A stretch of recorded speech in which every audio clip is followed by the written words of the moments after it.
ಹೊಸನಗರ ವಿಧಾನಸಭಾ ಕ್ಷೇತ್ರ ಮರುಸ್ಥಾಪನೆಗೆ ಒತ್ತಾಯ. ಪೂರ್ವಭಾವಿ ಸಭೆಯಲ್ಲಿ ಏಕಮತದ ನಿರ್ಣಯ. ಹೊಸನಗರ ಕ್ಷೇತ್ರಕ್ಕೆ ನ್ಯಾಯ ಬೇಕು. ಜನಪ್ರತಿನಿಧಿಗಳ ಸಮ್ಮುಖದಲ್ಲಿ ಮಹತ್ವದ ಸಭೆ. ಹೊಸನಗರ ವಿಧಾನಸಭಾ ಮರುಸ್ಥಾಪನೆಗೆ ಧರ್ಮ ಪಕ್ಷ ಮತ ಭೇದವನ್ನು ಮರೆತ ಸಾರ್ವಜನಿಕರು ಹಾಗೂ ಹಲವು ಗಣ್ಯರ ಭಾಗಿ. ಬೇಳೂರು ಗೋಪಾಲಕೃಷ್ಣ, ಆರಗ ಜ್ಞಾನೇಂದ್ರ ಸೇರಿ ಹಲವರು ಮುಖಂಡರ ಸಮ್ಮುಖದಲ್ಲಿ 3 ದಿನದ ಪಾದಯಾತ್ರೆ ಹೋರಾಟ ಘೋಷಣೆ. ಮಾಜಿ ಹಾಗೂ ಹಾಲಿ ಶಾಸಕರು ಒಂದೇ ವೇದಿಕೆಯಲ್ಲಿ ಮುಳುಗಿದ್ದು ಹೊಸನಗರ ಕ್ಷೇತ್ರದ ಬೇಡಿಕೆ. ಹೌದು ವೀಕ್ಷಕರೇ, ಹೊಸನಗರ ವಿಧಾನಸಭಾ ಕ್ಷೇತ್ರಕ್ಕೆ ಒತ್ತಾಯಿಸಿ ಇಂದು ಬೆಳಗ್ಗೆ 11 ಗಂಟೆಗೆ ಪೂರ್ವಭಾವಿ ಸಭೆ ನಡೆಯಿತು.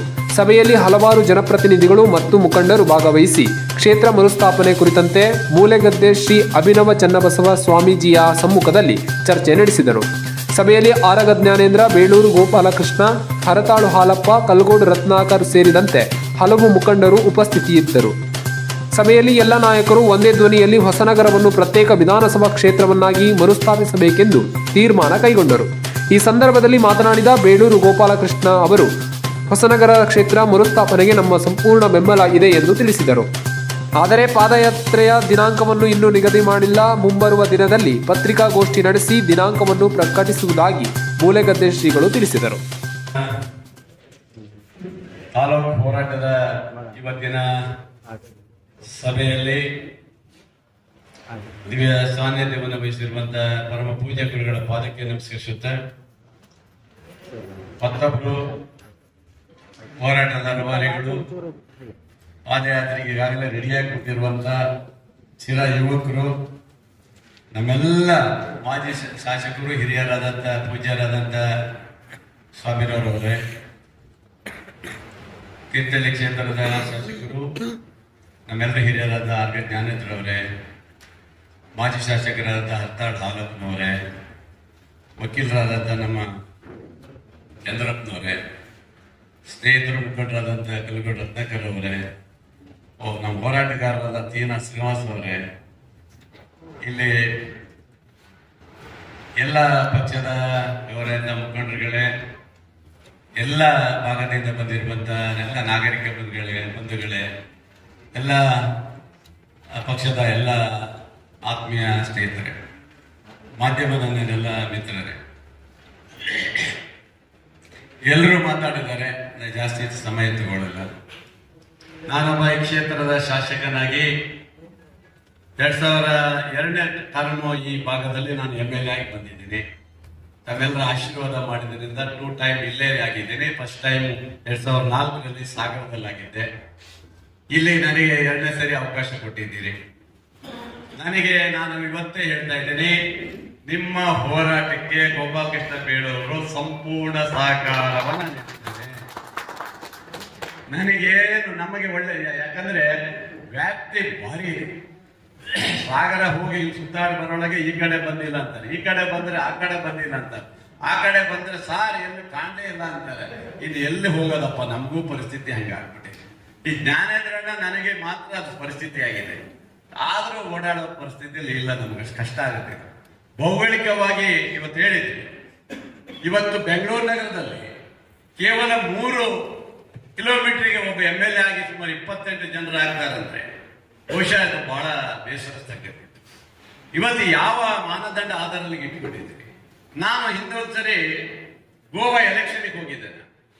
ಅಲ್ಲಿ ಹೋದಾಗ ನೋಡಿದ್ರೆ 16,000 ವೋಟು, 21,000 ವೋಟು, ಲಾಸ್ಟ್ ವೋಟು ಇರೋದೇ ಒಬ್ಬ MLAಗೆ 26,000 ಲಾಸ್ಟ್ ನಗರದ ಅಷ್ಟೇ ಇರೋದು.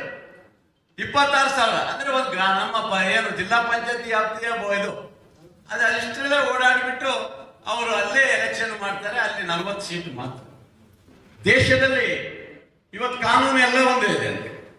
1 ನೇಷನ್ 1 ಕಂಟ್ರಿ, 1 ನೇಷನ್ 1 ಎಲೆಕ್ಷನ್ ಅಂತ ಬರ್ತಾ ಇದೆ. ಇವೆಲ್ಲ ಬರ್ತಾ ಇದೆ. ಇವತ್ತು ಬರ್ಲಿ, ನನ್ ಖುಷಿನೇ. ಇವತ್ತು ಅದರಲ್ಲಿ ಏನ್ ತರ್ಲಿ, ನನಗೇನು ಸಂತೋಷನೇ. ಆದರೆ ಮಲೆನಾಡು ಭಾಗ ಅಂತಲ್ಲ, ಈ ರೀತಿಯ ಭೌಗೋಳಿಕೆಗಿರುವಂತ ವ್ಯಾಪ್ತಿಯನ್ನು ನೀವು ಯಾವಾಗ ಕಮ್ಮಿ ಮಾಡ್ತೀರಿ? ಆದರೆ ಗೋವಾದಲ್ಲೇ ನಿಮಗೆ ಸಿಸ್ಟಮ್ ಅಲ್ಲೇ 40 ಜನರಿಗೆ ಅಧಿಕಾರ ಕೊಡ್ಲಿಕ್ಕೆ ನಿಮ್ಗೆ ಅವಕಾಶ ಇದೆ. ಯಾಕೆ ನೀವು 40 ಜನರಿಗೆ ಕೊಟ್ಟಿದ್ದೀರಿ? ಅಲ್ಲಿ 10-15 ಜನರಿಗೆ ಮಾಡಿ. ದೇಶದಲ್ಲಿ ಒಂದೇ ಇರ್ಬೇಕಲ್ವಾ? ಅದನ್ನು ಇಲ್ಲ. ಇದು ಯಾವ ರೀತಿಯ ಕಾನೂನು ಆಗ್ತದೆ ಗೊತ್ತಿಲ್ಲ, ಬಟ್ ತಿದ್ದುಪಡಿ ಆಗಬೇಕು. ಆದ್ರೆ ನಮ್ಮ ಹೋರಾಟವನ್ನ ಈ ಭಾಗದ ಜನರ ನಿರೀಕ್ಷೆ ಇಟ್ಕೊಂಡಿದ್ದಾರೆ. ಇಲ್ಲೊಬ್ಬ ಕ್ಷೇತ್ರ ಶಾಸಕರಾಗಬೇಕು, ನಮ್ಮ ಅಹವಾಲುಗಳನ್ನ ಕೇಳಬೇಕು ಅನ್ನೋದು ನಿಮ್ಮಲ್ಲ ಏನಿದೆ, ಅದು ತಪ್ಪೇನಲ್ಲ. ಅದು ನಿಮ್ಮ ಹಕ್ಕಿದೆ. ನಿಮ್ಮ ಎಷ್ಟು ಮುಳುಗಡೆ ಪ್ರಾಂತಸ್ಥರಾಗಿ ಈ ಭಾಗದ ಜನರಿಗೆ ನಮಗೆ ಬೇಕು ಅನ್ನೋದು ಹಕ್ಕಿದೆ. ಎಲೆಕ್ಷನ್ಗೆ ಯಾರು ನಿಲ್ತಾರೋ ಅವ್ರು ಬಿಡಿ, ಅವ್ರ ಪುಣ್ಯವಂತ ಯಾರು ನಿಲ್ತಾರೆ, ಯಾರನ್ನ ಆಶಿಸ್ತೀರ, ಅದು ಬೇರೆ ಪ್ರಶ್ನೆ ಇರ್ತದೆ. ನಮಗೇನಿಲ್ಲಪ್ಪ, ನೀವು ಸಾಗರ ಕರೆದ್ರೆ ಅಲ್ಲೂ ನಿಲ್ತೀನಿ, ಇಲ್ಲಿ ಕರೆದ್ರೆ ಇಲ್ಲೂ ನಿಲ್ತೀನಿ, ಬೇಕಾದ್ರೆ ಕರೀರಿ, ಬೇಡ ಅಂದ್ರೆ ಆ ಕಡೆ ಹೋಗ್ತೀವಿ, ನಮಗೇನು ಅಭ್ಯಂತರ ಇಲ್ಲಪ್ಪ, ನಮಗೇನಿಲ್ಲ. ಆದ್ರೆ ಇದು ತಾಲೂಕು ಆಗಕ್ ಮಾತ್ರ ನನ್ನ ಅಭ್ಯಂತರ ಇದು ಏನಿಲ್ಲ, ಅಡಚಣೆ ಇಲ್ಲೇ ಇಲ್ಲ. ನಿಮ್ ಜೊತೆ ಸಾಥ್ ಕೊಡ್ತೇನೆ, ಹೋರಾಟ ಮಾಡ್ತಿದ್ದೀನಿ. ಪೂಜ್ಯ ಗುರುಗಳ ನೇತೃತ್ವ ವಹಿಸಿದ್ದಾರೆ. ಪೂಜ್ಯರು ಯಾವತ್ತೂ ಸಹ ಜನಪರವಾಗಿ ಹೇಳಿದ್ರು, ಜಾತಿ ಧರ್ಮ ನನ್ನಲ್ಲಿ ಇಲ್ಲ ಅಂತೇಳಿ. ಅದೇ ಇವತ್ತು ನಿಮಗೆ ಹೇಳ್ತಾ ಇದ್ದೀನಿ ಪೂಜ್ಯರೇ, ಯಾವ ನಮ್ಮ ಮೂಲೆಗದ್ದೆ ಮಠಕ್ಕೆ ತಾವು ಬಂದ್ರಿ, ಚಿಕ್ಕದಾದಂತ ಒಂದು ಮಠ ಇವತ್ತು ನಿಮ್ಮನ್ನು ಇವತ್ತು ಜನ ಗುರುತಿಸಿದ್ದಾರೆ ಅಂದ್ರೆ ಅಲ್ಲಿ ನೀವು ಜಾತಿ ನೋಡಿಲ್ಲ, ಮನುಷ್ಯರನ್ನು ನೋಡಿದಿರಿ, ಸಮಾಜವನ್ನು ಬಿಟ್ಟಿದ್ದೀರಿ, ಎಲ್ಲವನ್ನೂ ಬರ್ತಾ ಇದೆ. ಹಾಗಾಗಿ ಸಮಾಜದಲ್ಲಿ ಈ ತರ ಹೋರಾಟಕ್ಕೆ ಬರುವಂತ ವ್ಯಕ್ತಿತ್ವವನ್ನು ಬೆಳೆಸಿಕೊಳ್ಳುವಂತದಾಗಿ ಪೂಜ್ಯರು ನೀವು ಎದ್ದಿದ್ದೀರಿ. ಸ್ವಾಮಿರವರು ಹಿರಿಯರಿದ್ದಾರೆ, ಅವರೇ ಈ ವಯಸ್ಸಿನಲ್ಲಿ ನನಗೆ ಹೋರಾಟ ಮಾಡಬೇಕು, ತಾಲೂಕು ಆಗ್ಬೇಕು ಇಲ್ಲಿ ಅನ್ನೋದನ್ನ ಅವರು ಸಹ ಈಗಾಗಲೇ ರೆಡಿಯಾಗಿ ಕೂತಿದ್ದಾರೆ.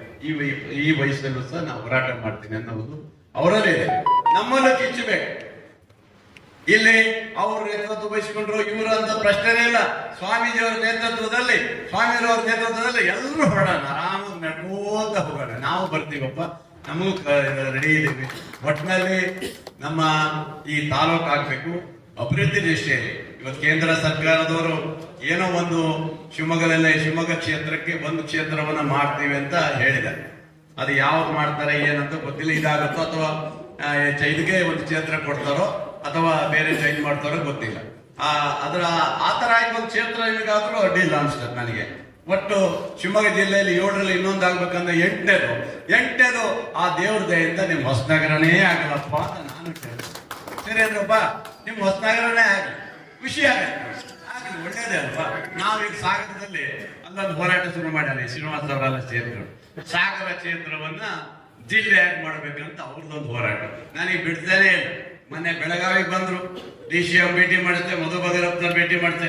ಮೊನ್ನೆ ಮತ್ತೆ ಅಲ್ಲಿಂದ ಬಂದ್ರು, ಬೆಂಗಳೂರಿಗೆ ಬಂದಿದ್ದಾರೆ. ಇಲ್ಲೇ ಇಲ್ಲಲ್ಲ, ಮುಖ್ಯಮಂತ್ರಿಗಳನ್ನೇ ಮಾಡ್ಬೇಕಂತ ವಿಧಾನಸೌಧದಲ್ಲಿ ತಡೆ ಹಿಡಿದು ಎಲ್ಲರೂ ಕರೆಸಿ ಮುಖ್ಯಮಂತ್ರಿಗಳ ಹತ್ರ ಮನವಿ ಕೊಡಿಸಿ ಅಲ್ಲೂ ಸಹ ಅವರ ಹತ್ರ ಮಾತಾಡಿಸಿ ಕಳಿಸಿದ್ದೇವೆ. ಪದಾಧಿಕಾರಿ ಮಿತ್ರರೇ ಬಂದಿರುವಂತ ಸಹೋದರ ಸಹೋದರಿಯರೇ, ಸಾಕಷ್ಟು 2 ಗಂಟೆಯಿಂದ ನಾನು ಕೇಳಿದೆ ಇಷ್ಟೆಲ್ಲ. ನಮ್ಮ ಮನದ ಇಂಗಿತವನ್ನ ವ್ಯಕ್ತಪಡಿಸಿದ್ವಿ.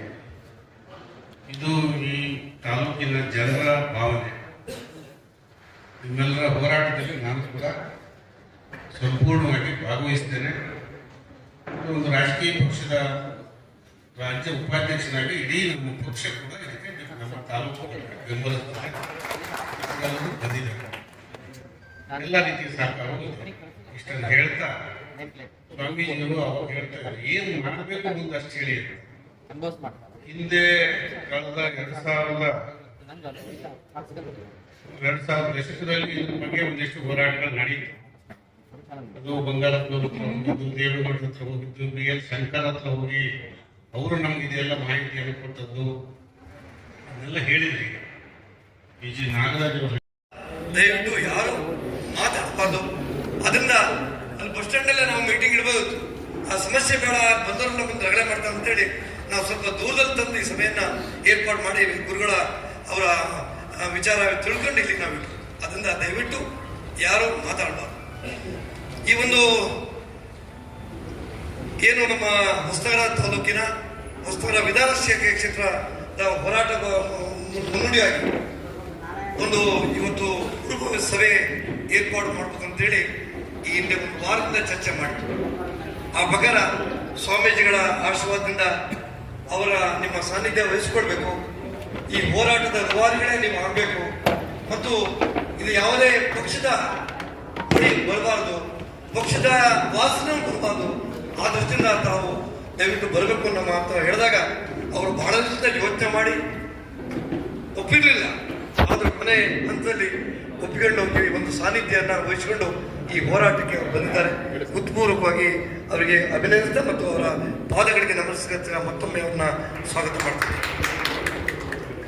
ಈಗಾಗಲೇ ಹೋರಾಟಕ್ಕಾಗಿ ಇದಿತ್ತು ನನಗೆ ಆಯ್ನೂರು ಹುಂಸಿ ಎಲ್ಲ ಬರ್ತಿತ್ತು ತೀರ್ಥಹಳ್ಳಿ ಕ್ಷೇತ್ರಕ್ಕೆ. ಆ ಕಲ್ಚರ್ಗಳೇ ಚೇಂಜ್ ಆಗ್ತದೆ, ಒಂದೊಂದು ಸಪ್ರೇಟ್ ಒಂದು ಬಯಸಿದ ಕಲ್ಚರ್ ಹೋಗುತ್ತೆ. ಹಾಗಾಗಿ ಕೊನೆಗೆ ಅದು ಬೇಡ ಅಂತೇಳಿ ಅದನ್ನು ಸೇರಿಸಿ ಅಷ್ಟು ಮಟ್ಟಿಗೆ ಒಂದು ಸಣ್ಣ ರಿಲೀಫ್ ಸಿಕ್ತು. ಆದರೆ ಆ ಚುನಾವಣೆಯಲ್ಲಿ ನಾನೇನು ಗೆಲ್ಲಿಲ್ಲ, ಆದರೆ ತೀರ್ಥಹಳ್ಳಿಗೆ ಅದು ಅಟ್ಯಾಚ್ ಆಗಿರಬೇಕು ಅಂತೇಳಿ ಕೊನೆಯಲ್ಲಿ ಪ್ರಯತ್ನ ಮಾಡಿ ಸೇರಿಸಿ ಇದು ನಡೆದಿದ್ದದ್ದು. ನಾವು ಅವತ್ತು ಚರ್ಚೆ ಮಾಡಿದ್ದು ಜನಸಂಖ್ಯೆ ಆಧಾರದ ಮೇಲೆ ಬೈಫರ್ಕೇಶನ್ ಮಾಡೋದು ನಮ್ಗೆ ಅನ್ಯಾಯ ಆಗುತ್ತೆ ಅಂತ. ಈಗ ಹೊಸನಗರ ತಾಲೂಕು 1,18,000 ಪಾಪ್ಯುಲೇಷನ್, 2 ಲಕ್ಷದ ಜನಕ್ಕೆ ಒಂದು ಕ್ಷೇತ್ರ. ಹಾಗಾಗಿ 80,000 ಜನರನ್ನು ಎಲ್ಲಿಂದ ತರೋದು? ಹಳ್ಳಿಯಿಂದ ಆ ಕಡೆ ಹೋಗೋರು ಜಾಸ್ತಿ ಆಗಿದ್ದಾರೆ ಹೊರತು ಅಲ್ಲಿಂದ ಇಲ್ಲಿ ಬರೋರು ಯಾರು ಇಲ್ಲ. ಆದ್ರಿಂದ 80,000 ಜನರನ್ನ ಸೇರಿಸ್ಲಿಕ್ಕೆ ಏನು ಆಗಲ್ಲ. ಆದ್ರೆ ನಾವು ಹೋರಾಟ ಮಾಡಬೇಕಾಗಿದೆ ಏನು ಅಂದ್ರೆ, ಅವತ್ತು ಮಾಡಿದ್ದೇನೆ ಗುಡ್ಗಾಡು ಪ್ರದೇಶಕ್ಕೆ. ನಾನು ಮೊನ್ನೆ ಭೂತಾನಿಗೆ ಹೋಗಿದ್ದೆ. 10,000 ಜನಸಂಖ್ಯೆಗೆ ಒಬ್ಬ ಎಮ್ ಎಲ್ ಅಲ್ಲ, ಪಾರ್ಲಿಮೆಂಟ್ ಸದಸ್ಯ ಅಲ್ಲಿ MLA ಇಲ್ಲ, ವಿಧಾನಸಭೆ ಇಲ್ಲ.